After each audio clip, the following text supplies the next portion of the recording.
The Joe Rogan Experience. How do you feel talking about all this stuff, being this prominent public figure who's a revered athlete? You know, like less revered now. Well, not really. Not when you kick ass. They let all that shit go. All that COVID shit they let go as soon as you got back on the field. I was COVID MVP. I was a two-time MVP during COVID. Exactly. So, yeah. They had to shut the fuck up when it comes down to the performance. Yeah. You know? And then over time, I think a lot of people that demonized you, especially the fans, they realized you were right. Yeah. Well, I don't think all of them will entirely admit that. But, right. In the back of their head, they know you weren't nearly as nutty as they thought you were. Yeah, I mean, I think it's more research comes out. There's more papers published in very reputable scientific publications that talk about, you know, all the things that I was kind of stopping for and talking about. I think in the end, you're on a decision. You stand for something. You stand courageously for what you believe in, or the opposite side of that is either saying nothing or being a coward. And I wasn't willing to do that. Now, say whatever you want about the way I went about doing it. In the end, I made a decision that was best for me. And I'm going to continue talking about this stuff because it's important to me. And I don't want the memories to be lost. I don't want what I went through to get brushed over. And also, I don't give a fuck. You know, I've been able to make a ton of money playing a sport that I'm really good at. And I'm thankful for that. I have a platform. Some people want you to just shut up and throw a football, and that's fine. But I think there has to be certain voices of reason. And many people say I'm an idiot. I'm not smart. I got attacked for my intelligence levels, which is an interesting angle to attack me on. There's a lot of things you can say about me, but that's an interesting angle to go. But in the end, I believe that what I did and what I stand for is a tough position to be in, but I think it's important responsibility to continue to speak up and use my voice to give other people the permission to stand up as well. Because there's a lot of people that believe a lot of the things that I believe in that don't have the opportunity to do it, don't have the courage to do it, don't have the platform to do it in. And I feel like I can speak for some of those people and hold the line for some of those people, regardless of what kind of crosshairs that puts me in with certain media members. You know, they want to shut me down on being on McAfee. They want to shut me up from. Well, that was the Kimmel thing, right? Well, no. Did you ever talk to that dude? Have you ever talked to him? I've been on the show years ago. Yeah. Would you ever have a conversation with him in person? Of course. Yeah, of course. Yeah. I mean. They wanted me to be on a show in the summertime after I got traded. Really? There, obviously been some things that he had said about me that made me go, I don't know if I want to do that. I'd rather, maybe have a side conversation first, iron some things out. Well, also, I don't think that conversation is a conversation that should be held in front of an audience in 5-minute chunks like they do on television. Yeah. That's a conversation that you have to let air out. I want to know why you think the way you think. Him. Sit down with Jimmy. Why do you think the way you think? Why would you think that it's okay to say that it's a real simple thing? The people that have been vaccinated, you treat them. And the people that took horse goo, rest in peace, Wheezy. Really? Is that really how you feel? Like people that are sick from a disease that was created in a fucking lab that was funded by our own tax dollars? That's how you feel like? Those people should just die because they don't trust the government or they don't trust the pharmaceutical industrial complex that's been responsible for lying so many fucking times. They're literally criminal organizations that have some of the biggest criminal fines in the history of this country. Yeah. And that all of a sudden, they're the ones we're supposed to trust?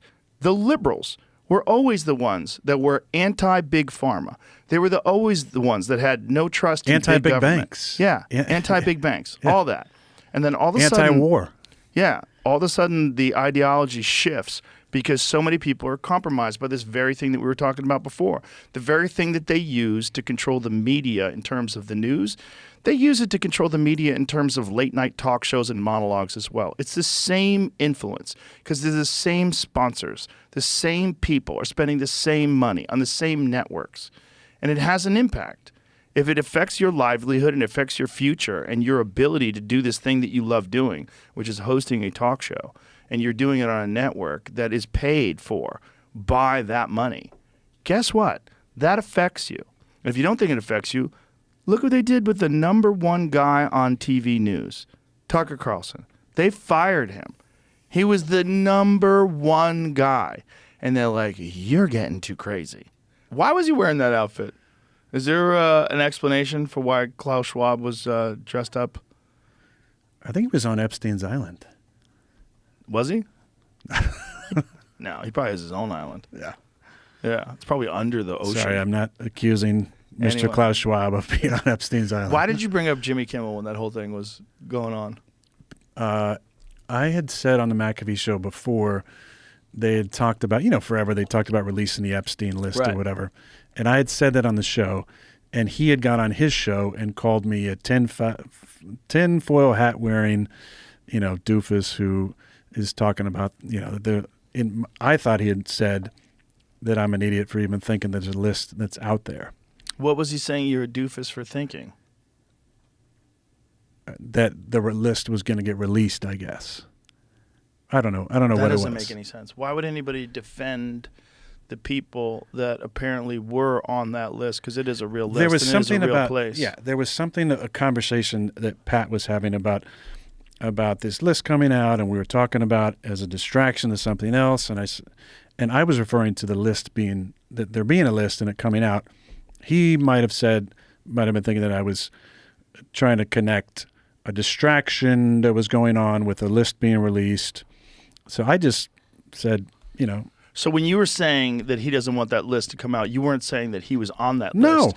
No. Okay. See, that was a lot of people, if they saw it out of context. nobody watched the fucking clip. That's why. Right. They just saw a They headline. saw a very it's the small anti-vax thing. guy again. Let's fucking hammer him. Right. But if someone saw that out of context, you could see how, and I thought that you were saying. Oh, Because yeah. I saw it out of context.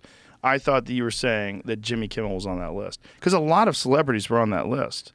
Well, the list hasn't even been released yet. But whatever list There was one Yes. text of like one victim's Right. stuff. There's 100 victims. Right. Nobody's gotten.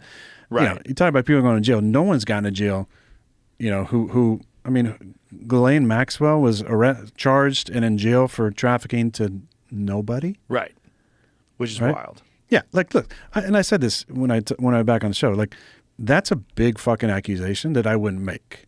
And I said, Jimmy, I'm glad you're not on the list. And all I'm asking is, let's have the same energy Yeah. for you talking about the vax and people, if you're not vaxxed, just being Die left off. to die. Yeah. About these people on the list, because it's fucked up. And what goes on at the top of this shit and why people were going to Epstein's Island and all the conspiracies about whether he was a Mossad member and Ghislaine and her father and all the weird connections. Like, Yeah. I'm for all corruption in all forms being taken down. I don't give a fuck if you're on the right side, on the left side, whatever. Like, expose it, and especially if you're doing crazy shit like that to kids. Like, It fucking. seems like it was an intelligence operation. It seems like, Oh, of course if you it had to was. guess, they were compromising powerful and influential people, and they could use that to control all sorts of narratives Yeah. and to make all sorts of decisions.